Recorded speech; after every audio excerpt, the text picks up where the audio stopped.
Bonjour à toi, donc on te présente... Ok, moi je m'appelle Ludo, je suis co-animateur de la chaîne Ozo Causer, une chaîne YouTube d'information, et je suis ravi de tomber sur vous devant les studios de Radio France. Voilà, tu venais donc pour être...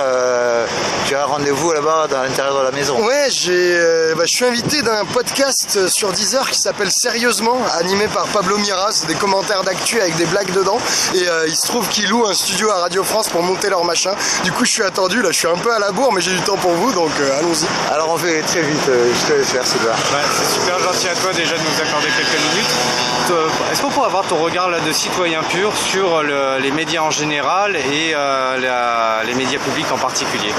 Le regard de citoyen, le problème avec les médias, c'est que tant que les citoyens ne se les approprient pas et ne créent pas leur propre contenu, ils subissent ce qui est produit par les producteurs de contenu et les chaînes et les grands journaux et tout ça. Et là, je pense que je vous apprends rien. Les grands journaux, les grands titres de presse, les grandes radios sont possédés par quelques milliardaires qui ont des intérêts industriels derrière la possession de leurs canards et de leurs chaînes de télé. Et les médias publics sont quasiment en lien direct avec l'Élysée et le gouvernement. Et donc, les gens qui ont la main sur quels contenus éditoriaux sont produits, quel article, quelle émission, quels trucs sont produits dans les médias, les gens qui ont la main sont très proches du pouvoir, ou pouvoir économique de quelques milliardaires, ou pouvoir politique. Et donc nous autres citoyens, on a peu notre mot à dire sur le contenu produit, tu vois. Tout ce qu'on peut faire, c'est le subir, regarder, pas regarder, tweeter un petit peu, mais c'est très très faible comme droit de regard. Donc on le subit, des fois on subit de la bonne qualité, il y a quand même pas que de la merde, mais la plupart du temps on subit du caca. Et donc ça c'est déplorable. Après maintenant, avec les réseaux sociaux, on a quand même de plus en plus d'opportunités d'aller vers des médias un peu plus libres ou de produire soi-même du contenu, ou sous forme de blog ou sous forme de vidéo. Et nous c'est un peu ce qu'on a essayé de faire avec notre chaîne YouTube Osons Causer, c'est d'apporter un nouveau regard, un truc un peu plus frais, à trois couillons dans notre chambre. Mais est-ce que le problème ça crée pas un entre-soi justement tout le phénomène des youtubeurs, parce que ça crée des communautés donc par horizon culturel et puis tout simplement curiosité qui nous amène à trouver des trucs qui nous intéressent. Mais au final, on reste loin du cercle médiatique qui, lui, touche tout le monde, tous les âges, toutes les sociologies. Et au final, comme l'éducation populaire est essentielle pour avoir une pensée critique sur la politique, on l'a pas et il n'y a que sur Internet qu'on la trouve et de façon dispersée. C'est vrai qu'il y a un entre-soi et il y a des entonnoirs de communautés touchées par chacun des nouveaux médias web, c'est vrai. Mais après, depuis qu'il n'y a plus qu'une seule chaîne de télé, ni plus que 7, mais en fait une infinité, maintenant, même les chaînes de télé ou radios classiques ou les canards, les journaux classiques ont aussi un entonnoir de communauté, parce qu'il y a une offre qui est largement croissante et maintenant tout le monde peut trouver un peu ce qu'il a envie de manger. Donc déjà maintenant, chaque même grand média s'adresse à une communauté. Par exemple, tu as un public France Inter qui n'est pas le public RTL, tu vois. Et donc tu as les mêmes entonnoirs dans les médias classiques. Après, tu as raison que sur les médias web, souvent chaque producteur de contenu a une communauté qui lui ressemble un peu en termes d'âge, de sexe et de profil social. Mais tu as des crossovers, tu as des gens, par exemple sur YouTube, c'est vachement connu comme manière pour faire monter les chaînes, c'est t'apparais dans les chaînes, sur la chaîne YouTube d'un autre youtubeur pour que les communautés des deux youtubeurs s'élargissent et se croisent. Donc tu as des phénomènes comme ça, mais après, tu sais, tant qu'il n'y a pas une voix unique qui s'adresse à tout le monde, tant qu'on n'est pas dans cette condition-là, tu auras toujours des petits entonnoirs et tu ne pourras jamais parler à tout le monde. Par contre, tu peux te battre pour que ton contenu résonne avec le plus d'esprit possible. Et ça, c'est ce que nous, on essaye de faire, tu vois. Mais justement, vous faites très bien, et il y a quand même ce boulot de pédagogie populaire qui est apporté par beaucoup de gens comme vous.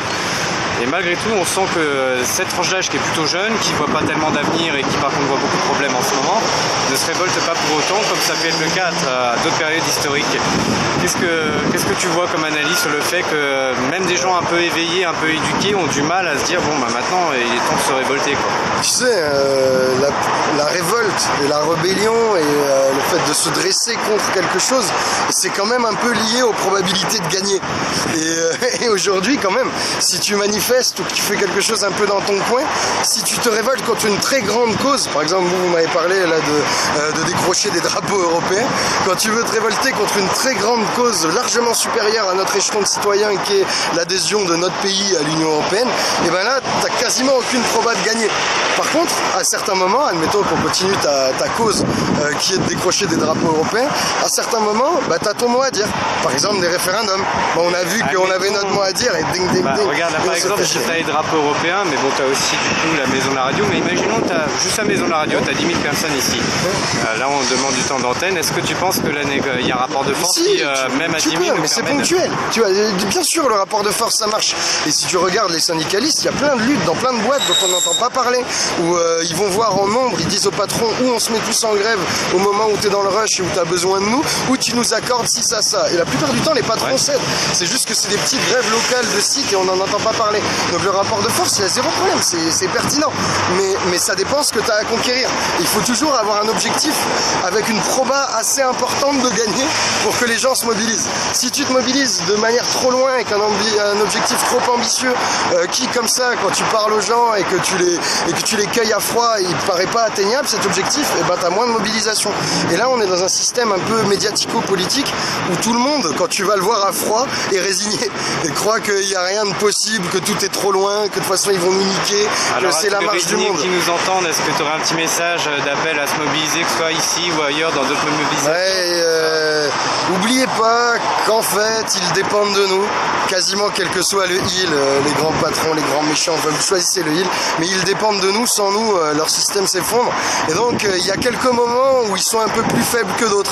Et moi, dans mes trucs, je respecte un peu vraiment toutes les formes d'action, mais j'ai l'impression que, mine de rien, avoir concédé le suffrage universel direct, ok, ça nous donne une très très faible marge de manœuvre tous les très très grands laps de temps, mais cette opportunité-là, si on se rassemble et qu'on tape fort, à mon avis, ça peut leur faire flipper. Du coup, oubliez pas qu'on a encore des possibilités d'action et de réaction et que tout n'est pas perdu. Et après, c'est notre taf ensemble de créer un peu de joie, un peu de vibe et un élan pour qu'on ait tous envie de se rassembler et de casser ce système-là.